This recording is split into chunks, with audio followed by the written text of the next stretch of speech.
Hello बच्चों, स्वागत है आपके अपने YouTube चैनल झारखंड एजुकेशन में। बच्चों, इस वीडियो में हम लोग कक्षा 10 का विज्ञान का सिलेबस देखेंगे 2024-2025 के लिए।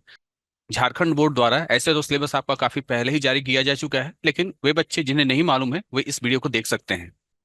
कक्षा 10 विज्ञान एकीकृत शैक्षणिक कैलेंडर 2024 के साथ समन्वित।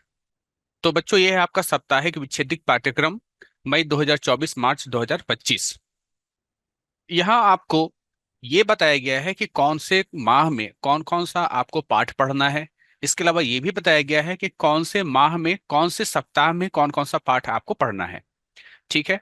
यहाँ पर सबसे छोटा सा नोट्स आप यहाँ पर देखिए। यहाँ बताया गया है कि संबंधित अध्यायों के प्रायोगिक कार्य यानी प्रैक्टिकल पाठ्यक्रम के अनुसार पाठ के साथ किया जाना अनिवार्य है।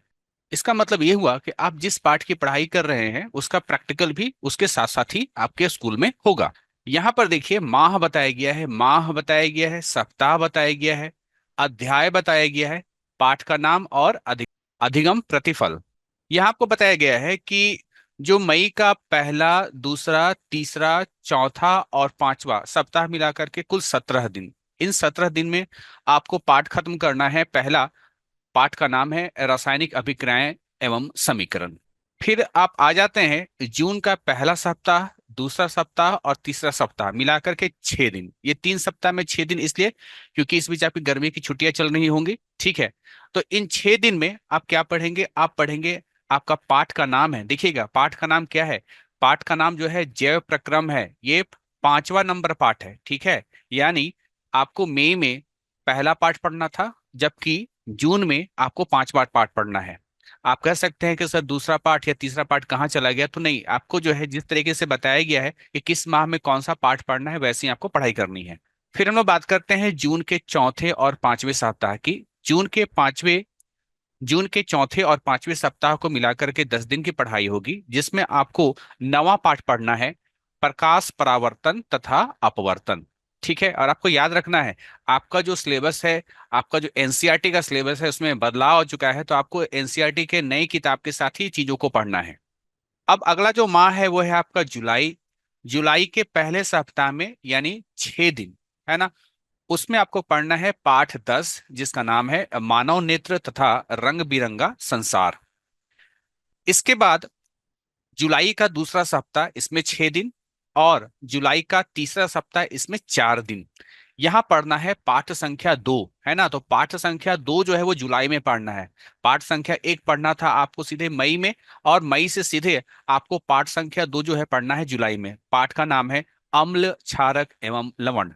जुलाई के चौथे सप्ताह में 6 दिन और जुलाई के पांचवें सप्ताह में 3 दिन आप पुनरावृत्ति करेंगे अध्याय 1, 5, 9, 10 और 12 का। यानी इन 2 सप्ताह में आपने क्या करना है? आपने जुलाई तक जितने भी पाठ पढ़े हैं उसका जो है रिवीजन करना है, पुनरावृत्ति करना है। अब आपका माह है अगस्त। अगस्त में 24 दिन की पढ़ाई। पहले सप्ताह में, है ना, अगस्त के पहले सप्ताह में 3 दिन की पढ़ाई। फिर दूसरे सप्ताह में 6 दिन की पढ़ाई। और इन 2 सप्ताह में, पहले सप्ताह और दूसरे सप्ताह में मिला करके आपको जो है, जो पाठ, जो अध्याय आपको पढ़ना है, उस अध्याय का नाम है नियंत्रण एवं समन्वय।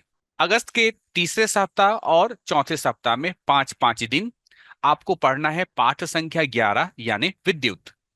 अगस्त के पांचवें सप्ताह में 5 दिन आपको पुनरावृत्ति करना है अध्याय 1, 5, 9, 10, 2, 6 और 11 का। इसका मतलब ये हुआ कि अगस्त तक आपने जितना पढ़ा उसका जो है आपको रिवीजन करना है। फिर आ जाता है आपका सितंबर माह। इसमें 20 दिन की पढ़ाई होगी। पहले सप्ताह और दूसरे सप्ताह में मिला करके 5 दिन, और तीसरे सप्ताह में 5 दिन। इन पहले, दूसरे और तीसरे सप्ताह में आपको मिला करके पढ़ना है पाठ संख्या 3, जिसका नाम है धातु एवं अधातु। सितंबर के चौथे सप्ताह में, पांचवें सप्ताह में और छठे सप्ताह में, चौथे सप्ताह में 3 दिन और पांचवें और छठे सप्ताह में मिलाकर के 7 दिन। इन दोनों में आपको पढ़ना है पाठ संख्या 7, जीव जनन कैसे करते हैं। इसके बाद आपका अक्टूबर आ जाता है। अक्टूबर में 21 दिन की पढ़ाई। इसमें पहले सप्ताह, दूसरे सप्ताह और तीसरे सप्ताह में 12 दिन, और चौथे सप्ताह और पांचवें सप्ताह में मिलाकर के 9 दिन। क्या करना है? आपको पुनरावृत्ति करना है, यानी फिर से आपको रिवीजन करना है अध्याय 1, 5, 9, 10, 2, 6, 11, 3 और 7 का। अब आपका महीना आ गया नवंबर। नवंबर में क्या पढ़ना है? नवंबर में 21 दिन की पढ़ाई होगी। पहले सप्ताह और दूसरे सप्ताह, पहले सप्ताह में केवल 1 दिन, दूसरे सप्ताह में केवल 4 दिन, और तीसरे सप्ताह में केवल 5 दिन, मिला करके आपको पढ़ना है अध्याय 4, जिसका नाम है कार्बन एवं उसके यौगिक। नवंबर में ही चौथे सप्ताह और पांचवें सप्ताह में, चौथे सप्ताह में 6 दिन और पांचवें सप्ताह में 5 दिन, आपको पढ़ना है पाठ संख्या 8, अनुवांशिकता। फिर आपका दिसंबर का महीना, दिसंबर के महीने में 19 दिन की पढ़ाई, पहले सप्ताह में कोई पढ़ाई नहीं, दूसरे सप्ताह में 6 दिन की पढ़ाई। ठीक है, तो यहाँ पढ़ना है आपको पाठ संख्या 12, अध्याय 12, जिसका नाम है विद्युत धारा के चुंबकीय प्रभाव।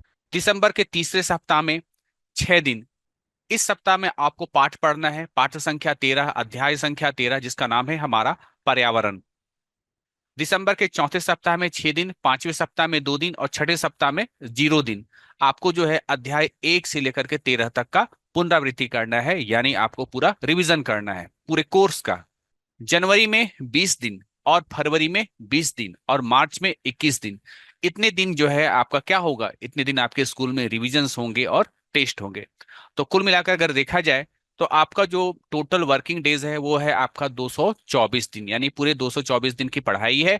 इन पूरे 224 दिन में आपकी पढ़ाई भी है, प्रैक्टिकल भी है, आपका रिवीजन भी है, टेस्ट भी है, ये सारी चीजें आपको 224 दिन में होंगी।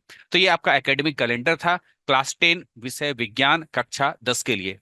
तो बच्चों सिलेबस काफी कम है, सिलेबस जो है पहले काफी सिलेबस ज्यादा हुआ करता था, लेकिन अब सिलेबस काफी कम हो चुका है। तो आपको जो है सिलेबस के अकॉर्डिंग पढ़ना है, और मैं कोशिश करूंगा कि अगर बच्चों का डिमांड रहा तो इस चैनल पर मैं विज्ञान के भी वीडियो लेक्चर्स लाऊंगा। मिलते हैं अगले वीडियो में, तब तक के लिए धन्यवाद।